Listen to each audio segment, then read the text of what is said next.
Ki te rohe o Aotea i naia nei, i ngā rangi whakatā nei i tū mai ai tā rātou whakataetae kapahaka ārohe. Ko wai i hua, ko wai i tohu, anei ngā whakamārama.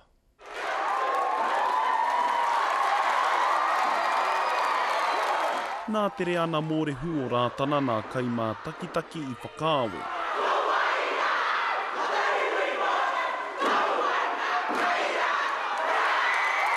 O tira anō hoki nā kai whakawā, ko rātou tonu i whakai huaka. Tino hihoko no te wairua ki roto i te rōpu i tēnei wā. Ahakoa i mutu tuatahi mai ki te noho humari e tonu te rōpu.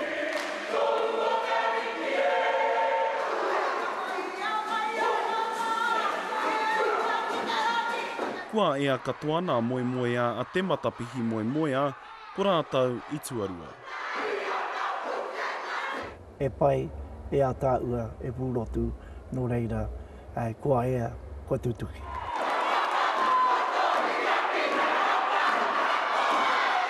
He mōhio tonu te kapa nei me pēhea te hoe i tō rātou waka ki nā whakataetae a motu.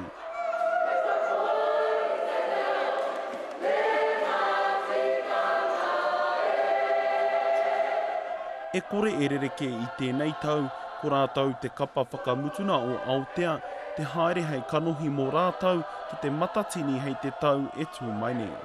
Rua anō rā, kua oti arunga, kua oti araroa, me puta ke tātou, me ki te matapihi, te reanga mori o rātana me ngā pūpuro te taiha wairu kiwa. Aha koa te wairua whakataetae. Ko te whakaaro tonu ki nā mate o te wā, ara ki te reo o te waiata poi e ahui kahu.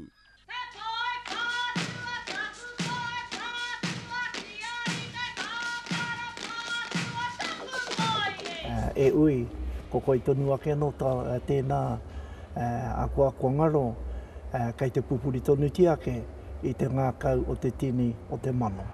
Hoki mai ki te hunaora, kia tūpato i te iwi ko Aotea waka tēnei te haere ake nei. Ka paera tāwhai te karere.